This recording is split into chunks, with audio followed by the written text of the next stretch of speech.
Are you somebody who struggles with chronic fatigue, fibromyalgia, long COVID, all these type of things, and you really struggle with mastering rest, knowing what rest is good for you? Do you feel that you have to lie down, or is that boring for you? There are different ways that we can rest. So let's get into it. So hi, if we haven't met before, I'm Katie Simpson. I do struggle with chronic fatigue syndrome, and thankfully I'm getting quite a lot better, so I'm able to make videos like this for you. But let's have a chat about mastering rest when you have chronic fatigue or any of these other things. So for everybody and each stage of your journey with chronic fatigue, rest can look like different things. It doesn't necessarily mean that you've got to lie down in a darkened place, shut your eyes, and just completely chill out. For if you've got quite bad chronic fatigue or quite a big flare-up or adjustment period going on, then that's probably a good idea. But even then, if that is not something that helps you, then you don't necessarily need to do that, because rest can be different for everybody. Rest for one person might be that they chat to their friend, or if they're up to it, go out and be with a friend, be with somebody who lifts them, or be outside in nature where it just lifts you and makes you happy in your favourite place.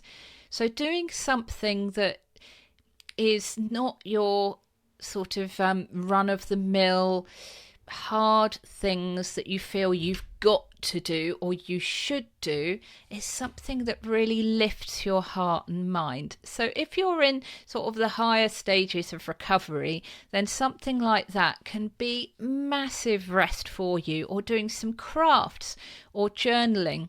So if you're slightly worse but you still don't need to completely lie down and try and sleep, then journaling can be really helpful. So putting down your thoughts onto paper, and then often it's a good idea to get rid of them, scrub them, or put them in the bin or wherever, and get rid of them, because we can pour out our mind onto that paper and then you can move on from it. That can be really helpful. Yeah, or colouring or crafting can be really good if you've got that higher level of ability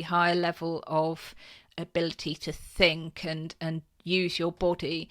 So I would really recommend that you think of something that you love to do, that you find calms you. It can be that you sit up on your bed or on the couch and you have maybe an infrared blanket, something that's really calming and warming. Maybe that would really help.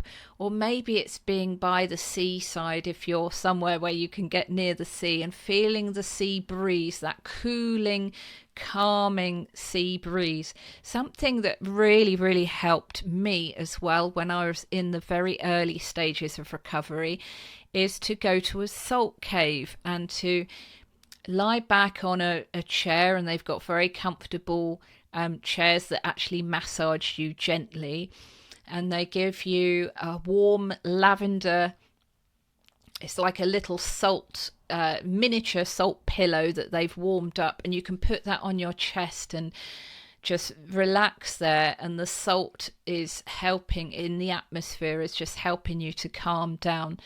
And maybe you've got a favourite podcast that you like to listen to, so just lying down or sitting up in a comfy place and listening to that podcast that can calm you. Something else that really helps me to get rest when I'm not in a really high level of flare or an adjustment period is on YouTube. There are lots of videos, and I type in rest sleep, and these videos come up with lovely nature videos, maybe of drone images of beautiful sunsets and beaches and mountains and wonderful places, and I can just gently look at that and listen to calming music at the same time.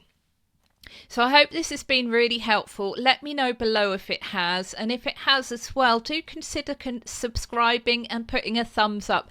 That will make me so happy, and I'll see you on the next one. Bye.